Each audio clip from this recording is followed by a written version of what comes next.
Hello दोस्तों, फिर से आप सभी का एक नए वीडियो में स्वागत है। तो आज इस वीडियो में हम वायग्रा के बारे में बात करने वाले हैं। जी हाँ दोस्तों, आपने सही सुना, वायग्रा के बारे में, जिसका उपयोग इरेक्टाइल डिस्फंक्शन जैसी कंडीशंस को ठीक करने के लिए डॉक्टर्स लेते हैं, जिसमें कंटेंट रहता है सिल्डेनाफिल। इसके जैसी और भी दवाएं आती है जैसे कि टाडानाफिल, एवानाफिल और वार्डेनाफिल। ये सारी दवाइयाँ होती है जो एक जैसी होती है और एक जैसा ही काम करती है। तो इस वीडियो में हम जानेंगे कि वायग्रा होती है कब हमें नहीं लेनी चाहिए। लेते हुए सब धड़ाधड़ लेते हैं और कुछ कुछ लोग तो इसको टाइमिंग बढ़ाने के लिए भी लेते हैं। तो टाइमिंग बढ़ाने के लिए बिल्कुल भी काम नहीं आती।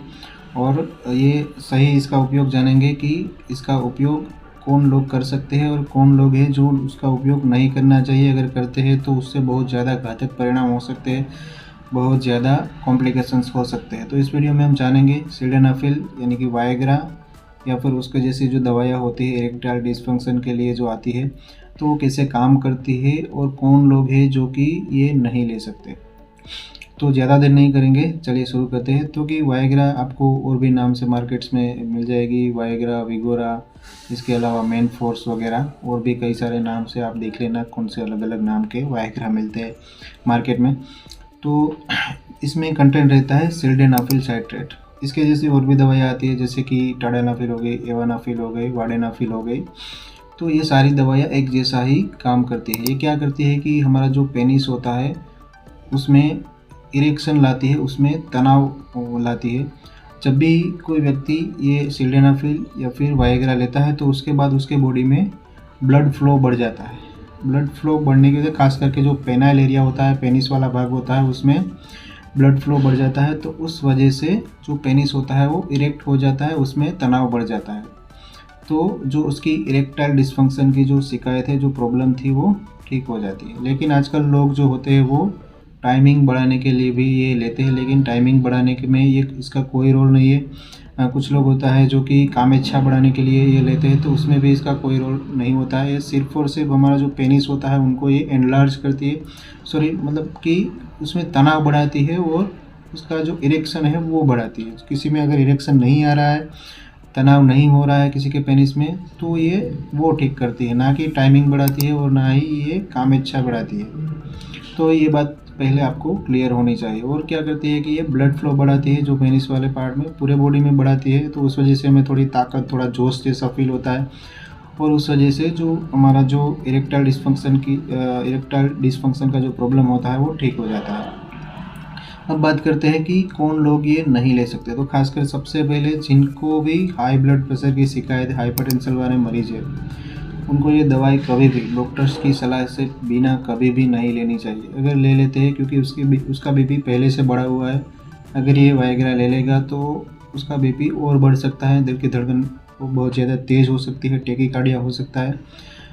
तो लेने के बाद कुछ और कॉम्प्लिकेशंस भी हो सकते हैं। तो पहले डॉक्टर्स को कंसल्ट करके उसकी सलाह से ही ये दवाई आपको लेनी चाहिए। तो पहले कभी भी हाई ब्लड प्रेशर वाले मरीज हैं उनको नहीं लेनी चाहिए।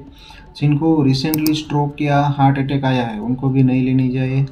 जिनको इस्चेमिक हार्ट डिजीज़, जो हार्ट की जो खून की नसें होती है वो किसी को ब्लॉक होती है, उनको भी नहीं लेनी चाहिए। जिनको नाइट्रेट ग्रुप्स की दवाइयाँ चालू है जैसे कि नाइट्रोग्लिसरीन हो गया या तो फिर सॉर्बिट्रेट वगैरह आपने नाम सुने होंगे, मार्केट्स में आती है, जो कि हार्ट के जो मरीज़ होते हैं उनमें चालू होती है। तो उनको भी ये जो वायग्रा है ये दवाइयों के साथ में नहीं लेनी चाहिए। लीवर प्रॉब्लम वाले जो मरीज़ हैं उनको भी नहीं लेनी चाहिए। इसके अलावा कुछ और कंडीशंस है जैसे कि लो ब्लड प्रेशर हो गया, स्टमक अल्सर है, किसी को हीमोफीलिया है, सिकल सेल एनीमिया है, मल्टीपल मायोलोमा है, मायोलोमा का मतलब होता है बोन कैंसर, पेरोनिस डिजीज़ है, पेरोनिस डिजीज़ का मतलब होता है काउड पेनिस, एक ऐसी कोई दिक्कत है किसी को, तो ये वो मरीज़ है वो वायग्रा नहीं ले सकता।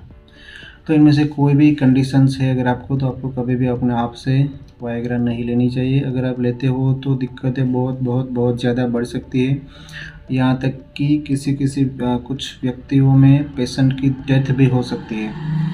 तो कभी भी अगर इनमें से कोई भी कंडीशन से कोई दिक्कत है आपको, तो पहले अपने डॉक्टर्स को कंसल्ट करें, उसकी सलाह से ही आप वायग्रा लो। विदाउट डॉक्टर्स की सलाह के बिना आपको कभी भी वायग्रा नहीं लेनी चाहिए। कॉमन साइड इफ़ेक्ट्स तो हर किसी में देखने को मिलती है, जैसे कि थोड़ा चक्कर जैसा रहना, हेडेक रहना, नोज़िया जैसा रहना, लेकिन अगर इनमें से कोई कंडीशन से अगर आप वायग्रा ले लेते हो तो आपको बहुत ज़्यादा कॉम्प्लिकेशंस हो सकते हैं और आपको हॉस्पिटल्स के चक्कर काटने पड़ सकते हैं। तो इनमें से कोई भी कंडीशन से आपको अपने डॉक्टर्स की सलाह ले पहले, उसके बाद ही आप ये वायग्रा ले सकते हैं। तो आशा करता हूँ दोस्तों वीडियो में कुछ अच्छी और इन्फॉर्मेटिव जानकारी जानने को मिली होगी। अगर वीडियो अच्छी लगी है तो प्लीज़ वीडियो को लाइक करें, शेयर करें, चैनल पर नए हैं तो सब्सक्राइब करें। तो मिलते हैं अगले वीडियो में, तब तक हेल्दी रहिए, फिट रहिए और मस्त रहिए।